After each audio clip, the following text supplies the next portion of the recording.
Hola, ¿cómo están? Hoy es 9 de julio de 2022. Quiero contar un pequeño testimonio. Cuando paso tiempo con Jesús usando el método devocional que yo sigo, donde mezclo la meditación bíblica con la oración, iba leyendo tranquilo un texto del Espíritu de Profecía. Voy siguiendo el Espíritu de Profecía junto con la Biblia y medito ambas cosas. En este caso estaba en el capítulo 17 de Patriarcas y Reyes, Profetas y Reyes, que se llama el llamamiento de Eliseo. Y muchas veces cuando uno lee en voz alta, le lee a Jesús, ora por lo leído, hay veces que simplemente el texto no nos llega al corazón y otros momentos donde toca una fibra íntima. Y es ahí donde hay que parar y empezar a profundizar, donde el minero encontró una gema, donde ya no hizo ruido el pico con la piedra, sino que tocó un metal distinto. Y es ahí donde cuando toca una fibra íntima hay que parar porque Jesús quiere decirnos algo. Y justamente leyendo este capítulo, estaba leyendo el párrafo 3 de la página 165, que dice: Eliseo aceptó el llamamiento a servir y no miró atrás, a los placeres y a las comodidades que dejaba. El joven rico, al oír las palabras del Salvador, se fue triste porque tenía muchas posesiones. No estaba dispuesto a hacer el sacrificio pedido. El amor que sentía por sus bienes era mayor que su amor a Dios. Al negarse a renunciar a todo por Cristo, demostró que era indigno de servir al Maestro. La invitación a ponerlo todo sobre el altar del servicio le llega a cada uno.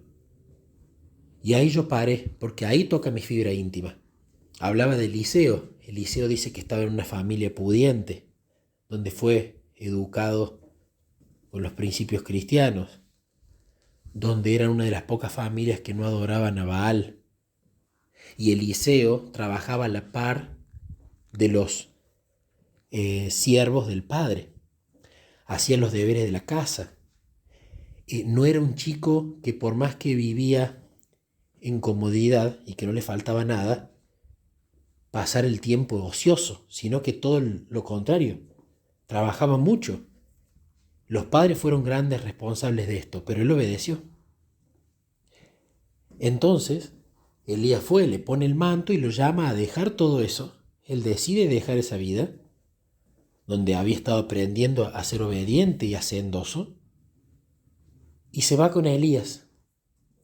Entonces él deja todo, incluso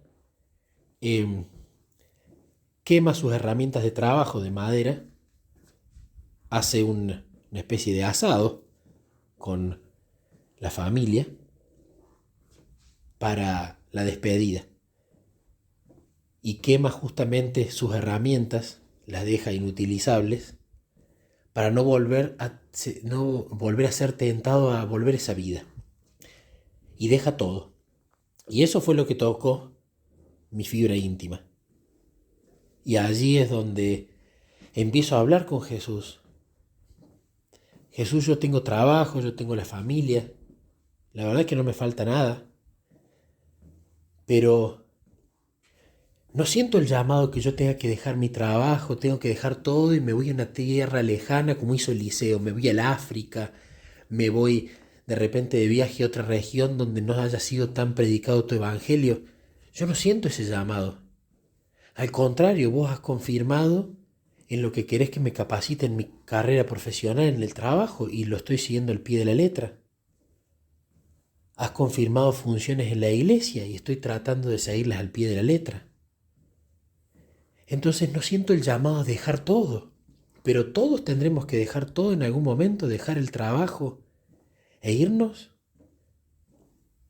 ¿O vos en realidad podemos seguir tu voluntad yéndonos al África o estando en el lugar donde vivimos, siendo un profesional, siendo un médico, siendo lo que sea?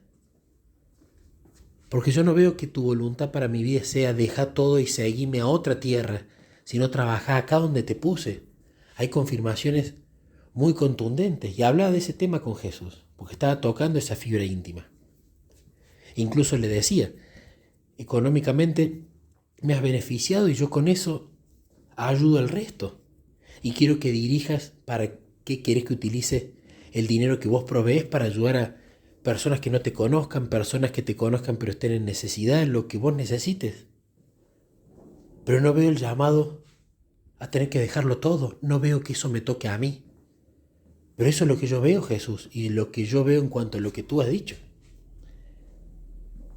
Entonces, luego de hacer esa catarsis, de orar, de explicarle mis razones, de recordar los testimonios que argumentaban sobre lo que yo le decía, cuando ya vacié el tanque de oración, por decirlo de alguna manera, es cuando recién ahí continúo leyendo.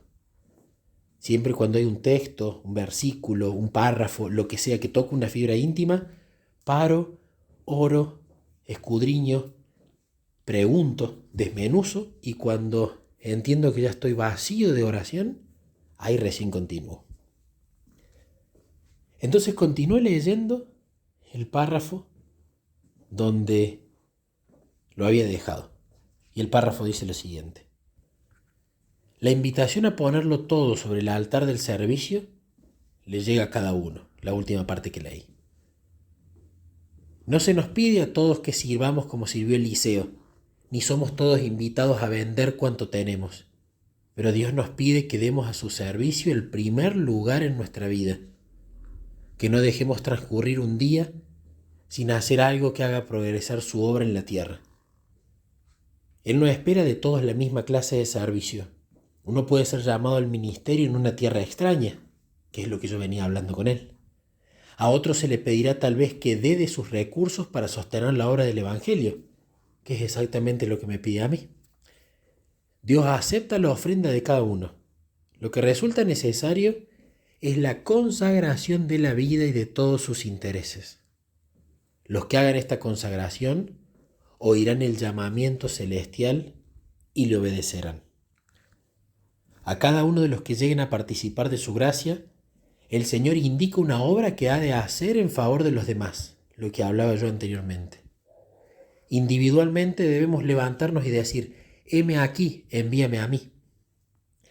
Sea que uno sirva como ministro de la palabra, o como médico, o como negociante, o como agricultor, o como profesional, o como mecánico, la responsabilidad descansa sobre él. Casualmente lo que venía hablando en la oración que contaba anteriormente. Su obra es revelar a otros el evangelio de su salvación. Cada empresa a la cual se dedique debe ser un medio hacia este fin. Cuando terminé de leer este texto, quedé prácticamente al borde de las lágrimas. Fue para mí una respuesta muy directa y de ayudarme a entender de Nicolás: no todos son monos, no todos son delfines, no todos son águilas. Lo peor que podés hacer es pensar que sos mono cuando para mí vos sos un delfín, porque te vas a frustrar tratando de trepar el árbol, porque no te van a gustar las bananas, porque no están hechas para vos.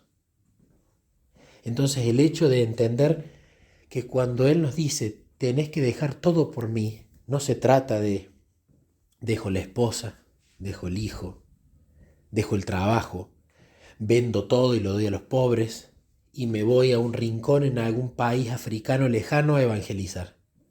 Seguramente hay personas para las cuales Él tiene pensadas esas obras, para su particular delfín, para su particular águila. Pero hay otras personas que las quiere usar en la empresa en la que trabajan, en la ciudad donde trabajan, en la familia en la que están. Porque lo importante de dejar todo es hacer como hacía Enoc, donde cada día él se levantaba y pasaba mucho tiempo, dice en el camino a Cristo la hermana Elena, en oración y meditación con Dios, a fin de entender cuál era su voluntad para ese día, a fin de cumplirla. Entonces esto fue un lindo alivio y un lindo mimo. Quédate donde estás, pero trabaja en lo que yo te dije. Y todos los días asegúrate de pasar ese tiempo conmigo para que yo dirija tu día. Yo puedo revelarme a través tuyo, en el barrio, en la iglesia, en el trabajo, en la familia, en donde sea. Ahí está lo principal. Y los dones que yo te di, tanto espirituales como materiales, sí tenés que ponerlos a mi disposición. Entender esto fue de gran alivio, porque muchas veces en mi vida me ha pasado de querer ser lo que no soy, o de querer ser lo que incluso el resto piensa que debo ser. Pero Jesús habla distinto. Yo quiero llevarte a ser lo que yo quiero que vos seas, no lo que a vos te parece que tenés que ser, ni lo que al resto le parece que tenés que ser. Y dejarse guiar en esa dirección. Seguramente se necesitan muchos misioneros en tierras lejanas, por supuesto. Seguramente se necesita mucha más gente consagrada a la obra, por supuesto. Pero no hay peor cosa que querer ser lo que Jesús no quiere que seamos. Entonces esto me da mucha tranquilidad porque es una confirmación más de dónde me quiere Jesús trabajando, de dónde voy a disfrutar más, de dónde voy a poder ser mejor gracias a su gracia. Y no en dónde me parece a mí o a los demás que yo debo estar.